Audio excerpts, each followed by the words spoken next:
শনিবার বিকেল থেকে মেঘলা আকাশ থাকায় সন্ধ্যে থেকে বৃষ্টি শুরু হওয়ায় গরমের হাত থেকে স্বস্তি মিলল জলপাইগুড়ি জেলাবাসীর।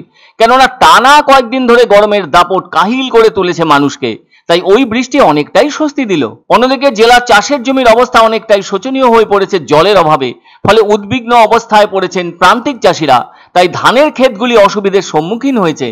কিন্তু শনিবারের বিকেল ও রাতের বৃষ্টি অনেকখানি স্বস্তি দিয়েছে চাষিদের। তবে আগস্ট মাস জুড়ে দক্ষিণবঙ্গের দিকে যা বৃষ্টি হওয়ার তা হয়েছে, তুলনায় জলপাইগুড়ি সহ উত্তরবঙ্গে সেভাবে বৃষ্টি হয়নি। যা বৃষ্টি হয়েছে উত্তরবঙ্গে তা বিক্ষিপ্তভাবে, আর জলপাইগুড়ি জেলাতে কখনো কখনো ভারী বৃষ্টি হয়েছে। আবার দার্জিলিং ও কালিম্পং জেলাতেও বৃষ্টি হয়েছে ভালোই। আবার 31শে আগস্টও বৃষ্টিতে ভিজল জলপাইগুড়ি। তবে এই সময়ে চাষের মাঠে জলের প্রয়োজন হয়ে থাকে, সেই প্রয়োজনের কিছুটা হলেও মিটল আগস্টের শেষ বেলার বৃষ্টিতে। এদিকে শনিবার থেকে মেঘলা আকাশ পরিলক্ষিত হচ্ছে। রবিবার অর্থাৎ 1 সেপ্টেম্বরও সকাল থেকেই সূর্যের মুখ সেভাবে দেখতে পাননি জলপাইগুড়ি শহরের মানুষজন। অনেকে বলছেন এই মেঘ তো বৃষ্টির আভাস দিচ্ছে। তবে সকাল থেকে হঠাৎ হঠাৎ ঝিরঝির বৃষ্টির দেখা পেলেও কোনোভাবে ভারী বৃষ্টির পরিবেশ পরিলক্ষিত হয়নি। আবহাওয়া দপ্তর তো জলপাইগুড়ি সহ উত্তরবঙ্গের কয়েকটি জেলায় বৃষ্টির কথা জানিয়েছে। এদিকে বাংলার শারদোৎসব আসতে আর মাত্র 37 দিন বাকি। এদিকে এ জাতীয় মেঘ আকাশ ঢেকে রাখায় তীব্র তাপের হাত থেকে রক্ষা পাচ্ছেন মানুষজন।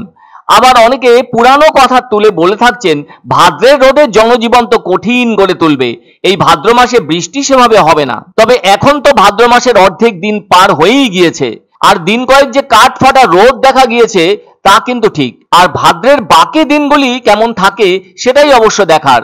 আবার আলিপুর আবহাওয়া দপ্তর সূত্রে আরো জানানো হয়েছে দক্ষিণবঙ্গের বেশ কয়েকটি জেলায় বেশি বৃষ্টি হবে, সেজন্য সতর্কতাও রয়েছে আবহাওয়া দপ্তরের পক্ষ থেকে। আর উত্তরবঙ্গের 3 জেলায় ভারী বৃষ্টির সতর্কতাও রয়েছে। সে যাই হোক না কেন, জলপাইগুড়ি, আলিপুরদুয়ার ও কোচবিহার জেলায় কম বেশি করে বৃষ্টির দেখা মিলবেই। আবার দক্ষিণবঙ্গে বৃষ্টির ঘাটতি চলছে। আগস্ট মাসে লাগাতার বৃষ্টি হলেও এখনো বৃষ্টির সেই ঘাটতি মেটেনি।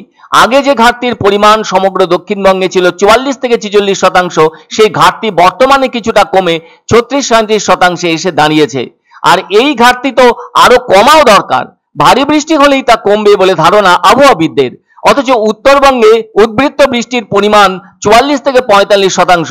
জলপাইগুড়ি জেলাতে উদ্বৃত্ত বৃষ্টির পরিমাণ 40 শতাংশের বেশি। এই জেলার সর্বোচ্চ তাপমাত্রা 30 থেকে 34 ডিগ্রি সেলসিয়াস। আর এদিন কলকাতার তাপমাত্রা অবশ্য 33 ডিগ্রি সেলসিয়াসে রয়েছে, কেননা বৃষ্টি হচ্ছে কলকাতাতেও। তবে জলপাইগুড়ি জেলার আকাশ মেঘে ঢেকে থাকলেও তা কখনো ভারী বৃষ্টির মেঘ নয়। তবুও ডুয়ার্স জুড়ে মাঝে মাঝে বৃষ্টি হচ্ছেই। এদিনও যে ডুয়ার্সে হালকা বৃষ্টি হবে তারও ইঙ্গিত দিয়েছে আবহাওয়া দপ্তর। যা গরম তাতে স্বস্তির জন্য সকলেই বৃষ্টি চাইছেন। সেই স্বস্তির বৃষ্টি হলেই মুশকিল আসান ঘটবে মানুষের। আর 1 সেপ্টেম্বর তার সূচনা হলেই স্বস্তির পথ চওড়া হবে জেলার মানুষদের কাছে।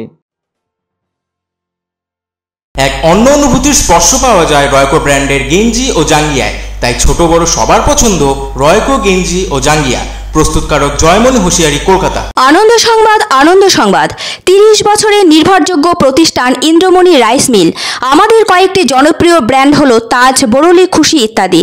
আমাদের factory outlet CG trading company, Dinbazar, axis ব্যাংকের পাশে, জলপাইগুড়ি। এখানে সুলভ মূল্যে গুণগত মানের সব ধরনের চাল পাওয়া যায়। Phone number 9547029475।